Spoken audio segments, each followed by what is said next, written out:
इंदर जी, जी। जय भीमा शंकर से। महाराज जी, मैं श्री क्षेत्र भीमा शंकर संस्थान में पुजारी हूँ। महाराज जी, हम जब पूजा अर्चना सेवा करते हैं तब कुछ महिला भक्त मंदिर में बहुत कम वस्त्र परिधान करके आते हैं। उससे अंग प्रदर्शित होते हैं, अन्य भक्तों को ना चाहते हुए भी देखना पड़ता है। हम जब उनसे कहते हैं तो कहते हैं कि हमारी मर्जी, तुम्हें क्या अधिकार, और लड़ने लग जाती है। महाराज जी, कृपया मार्गदर्शन करें कि ऐसे मंदिर आदि में या कोई मंदिर या कहीं भी देखो, आज जो है मन और इंद्री की गुलामी को स्वतंत्रता माना गया है। अध्यात्म के शब्दों में यदि समझेंगे आप, मन और इंद्री की गुलामी को स्वतंत्रता माना गया है। शास्त्र और गुरुजनों की आज्ञा को परतंत्रता माना गया है। इसीलिए प्रभाव नहीं पड़ सकता, क्योंकि भवानी शंकरो वंदे श्रद्धा विश्वास रूपिणो याभ्याम बिना न पश्यन्ति सिद्धा स्वांता स्तमीश्वरम। श्रद्धावान लभते ज्ञानम। जब श्रद्धा ही नहीं है संत और शास्त्र के वचनों में, तो मन मानी आचरण स्वाभाविक है। अब हमको अपने को बचाना है। यदि मेरी बहन हो तो क्या अपने बहन के अंगों को देखकर मुझे काम आएगा क्या? मेरी बहन बीमार हो, मेरे ही समान और कोई सेवा करने वाला ना हो, यदि मैं उसे शौचाऊं, यदि उसको वस्त्र पहनाऊं, तो क्या काम आ जाएगा क्या? तो मैं अपनी दृष्टि को पावन करूं। अब समाज को पावन करने की सामर्थ्य भगवान में है, या भगवान जिन संतों की वाणी से करवा दें तो है, नहीं तो असंभव सा है, क्योंकि मनमानी आचरणों का बड़ा मनोरंजन चल रहा है। शास्त्र आज्ञा का पालन करना कहीं रह नहीं गया है। अब हम बार बार उसी प्रसंग को फिर सामने लाते हैं। एक बच्चा कई बच्चियों से बॉयफ्रेंड गर्लफ्रेंड का संबंध रखते हैं, बच्चियां, और ब्रेकअप करते हैं। फिर अगले, फिर इसे क्या कहते हैं हमारी शास्त्रीय भाषा में? व्यभिचार। और व्यभिचारी पुरुष और व्यभिचारी स्त्री को किस भाव से देखा जाता है शास्त्र की दृष्टि में? तो संयम तो खो चुके, संयम खो चुके, पवित्रता खो चुके। अब ये लज्जाहीन, मर्यादाहीन बुद्धि, ये क्या ऐसा वो सदुपयोग अपने शरीर का या अपने जीवन का कर पाएगी? बस वो तो अब उनके विषय में बोलने का मतलब है अपने को गाली खवाना, अपने को गाली खवाना। तो हमें लगता है हमें अपनी दृष्टि ठीक कर लेनी चाहिए, और तेरे भावे जो करे भलो बुरो संसार, नारायण तू बैठ के अपनो भवन भार। हाँ, तो हमारा शास्त्र और हमारे गुरु जी यही उपदेश करते हैं कि अपने आप को बचा लो। बस यही खास बात है। दूसरे को बचाने चलोगे तो आप भी घसीट जाओगे। मान लो आप हर बच्ची को ऐसे ही करो तो आपके ऊपर फिर रिपोर्ट हो जाएगी कि ये गलत दृष्टि वाला है। इसलिए जिस रूप में आओ प्रभु आप ही हो।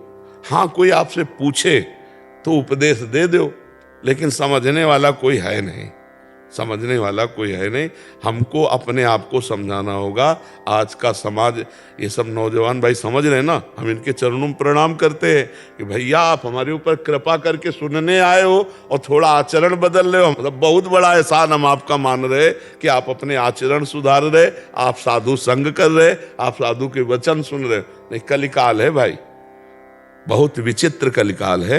ये तो पता नहीं कौन सी लहर चली है कि संतों के प्रति श्रद्धा हो गई। तो इसलिए अपने को सुधारा जाए, समाज को सुधारने की।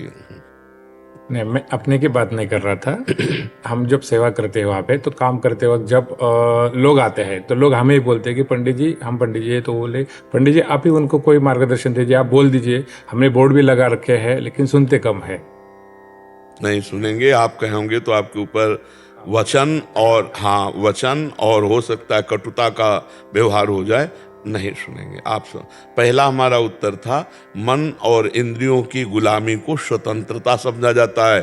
शास्त्र और संतों की वाणी के अधीन चलना परतंत्रता समझा जाता है। कैसे समझ में आएगी आप बता? तो इस विषय में हमें लगता है कि मौन होना ही उचित रहेगा। कोई प्रश्न करे तो उसका उत्तर दिया जा सकता है कि महाराज जी हम लोग ऐसे वस्त्र पहनते हैं, क्या ठीक है? तो फिर बोल सकते हैं, क्योंकि वो जानना चाहते हैं। और ऐसे आप बोलोगे तो फिर बहुत ही गलत हो जाएगा। बहुत ही गलत शब्द का प्रयोग हो सकता है, बहुत ही गलत शब्द का प्रयोग। हाँ, संसार का बहुत विचित्र स्वरूप है, नहीं प्रयोग हो सकता। वो आपको ही डांट लग सकती है बहुत। हाँ, इसलिए मौन अपने से कोई तब उत्तर देने का प्रणाली भी है ये, उपदेश देने की। जब तक प्रश्न ना करे तब तक उसको उपदेश न दे, नहीं वो उपदेश काम नहीं करेगा। प्रश्न करता दैन्य भाव से, आरत अधिकारी जब पावे गूढ़ो तत्व न साधु दुराए। और इस विषय की व्याख्या हम कर नहीं सकते, क्योंकि जब तक आप नहीं बदलना चाहेंगे, मतलब सामने वाला, तब तक ऐसे केवल फालतू बोलने से नहीं चलेगा। वो सामने सुधरना चाहे तो उसको हो सकता है। और नए बच्चे हैं, ये इतना ही मान लें कि गलत आचरण न करें और नशा न करें, इतना ही मान लें तो हम इनके चरण छूते हैं सब बच्चों के। हमारे भारत के ये भविष्य हैं, ये कोई गंदा व्यसन न करें और ये गंदे आचरणों से बच जाए, नहीं बहुत बड़ी हानि होती है। फिर ब्लैकमेल होने लगते हैं बच्चे, फिर अपने को कंट्रोल में ना करने के कारण वो अपने को मिटा देने की सोचने लगते हैं। नए नए बच्चे कई कारणों से अपने शरीर को त्यागने की बात, तो थोड़ा अध्यात्म सुने, नशा न करें, व्यभिचार प्रवृत्ति से बचें और अपने आप को भारत की सेवा में लगाने योग्य बनावें, समाज की सेवा में लगाने योग्य बनावें। इतना बहुत बड़ा उपकार हो जाएगा। और देखो, जैसे जैसे कलयुग बढ़ेगा तो पापाचरण बढ़ेगा, पापाचरण बढ़ेगा तो कैसे बढ़ेगा, ऐसे बढ़ेगा। मम्मी पापा से बच्चे कैसे बात करते, तुम अपनी देखो यार, हम अपनी देख लेंगे, ऐसे हमने सुना है। मम्मी पापा से कह रहे हैं ऐसे, तो हमारे अपने बाप की नहीं मानते, हमारी बात कैसे मान लेंगे। हमारी मान रहे हैं, यही बात हम प्रणाम करते हैं भैया, बहुत प्रणाम करते हैं। सुबह जब हम आते हैं ना तो हमें लगता है 80% जवान होंगे, सब नौजवान होते हैं 80%। तो देख के हमें आनंद लगता है कि अगर ये सुधरे तो भारत सुधर जाएगा। क्योंकि नौजवान मतलब भूत अवस्था होती है, नौजवान की होती यौवन ज्वर के ही नहीं बलकावा, इसमें कुछ नहीं यार, अपनी मस्ती से। और ये सुन रहे हैं हाथ जोड़ के, ये खड़े हैं साधु दर्शन के लिए, इसका मतलब श्रद्धा है।